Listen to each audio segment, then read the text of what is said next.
So here's an example of a patient case that really shows how difficult it is to be a doctor. And I'm not talking about the empathy or psychological or emotional aspects of being a doctor. I'm talking the actual medicine and science that you need to know. Thanks to ESSA Health for sponsoring this video. So for you to really understand how tricky this situation is, I need to give you a crash course in celiac disease. You've probably heard of celiac disease. It's basically where your body thinks that gluten is some sort of foreign invader like a bacteria that needs to be attacked. So if you have celiac disease and you eat gluten, you're going to develop antibodies to gluten. We diagnose celiac disease in part by checking your blood for these antibodies. Now what's tricky is there's a bunch of different types of antibodies. Here's a few of them right here. You can see there's multiple examples where the same antibody can be either IgA or IgG. Now your body has 5 different types of antibody classes that can do all sorts of different things, but IgA and IgG correspond to celiac disease and most autoimmune diseases in general. Now you might know that if you have celiac disease and you don't eat gluten, eventually these antibodies will actually go away, and when we test for them, they won't be there. The most common antibody that we use is called TTG-IgA, and this is because it's the most likely to be positive if you have celiac disease, and it's the most likely to be negative if you don't have celiac disease. So it's going to be the most accurate, right? So anyway, I saw this patient who's having diarrhea and abdominal bloating, which are very common symptoms of celiac disease. When this patient was younger, she was diagnosed with celiac. She was recently checked for celiac disease by her primary doctor though, and her primary said that she does not have celiac disease. So she's coming to me saying that if I don't have celiac disease, why do I have all this diarrhea? Now, if you look here, you can see that the primary doctor did the right thing and checked the most commonly checked, the most accurate antibody, TTG-IgA, and it was indeed negative. But you would think that means she doesn't have celiac disease, right?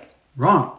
Why? Because there's another disease that she has. There's something called IgA deficiency, where for some reason your body does not make any IgA antibodies, or at least makes very few. And just one of those weird coincidences of the human body, it's much more likely to have IgA deficiency if you also have celiac disease. So the celiac guidelines actually recommend that if you have a high suspicion of someone having celiac disease, in addition to checking that TTG-IgA antibody to see if they have it, you should also check their overall IgA level in general.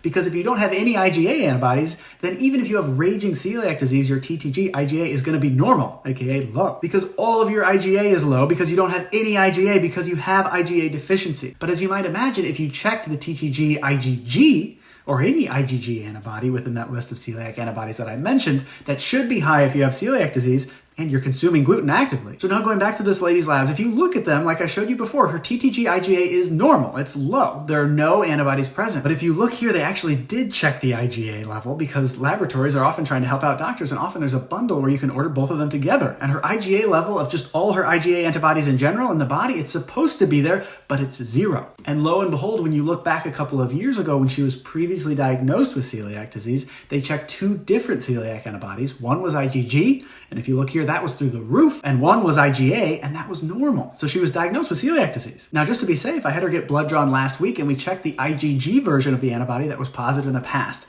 And I just got the lab results back, and it's so high that the lab can't even detect it. It just says it's over 250. So she has celiac disease and IgA deficiency, and her diarrhea is because she's still eating gluten because she didn't know she needed to avoid it because she was told she didn't have celiac disease. And this is just one tiny fraction of the knowledge that you need for one pretty rare GI-specific disease. Medicine is crazy. Good luck out there.